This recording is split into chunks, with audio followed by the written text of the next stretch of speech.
Hello everyone. In today's video, we are going to discuss how to appear anonymous on Google Doc. Let's start the video. First, open your Google Doc.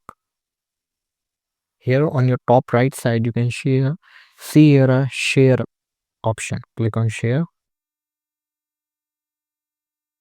Now, what you have to do, just here anyone with the link, click on this icon. Just select anyone with the link. Now, copy the link. Then click on OK. Now on a new tab, set open an incognito mode to appear anonymous and then paste that link and press enter.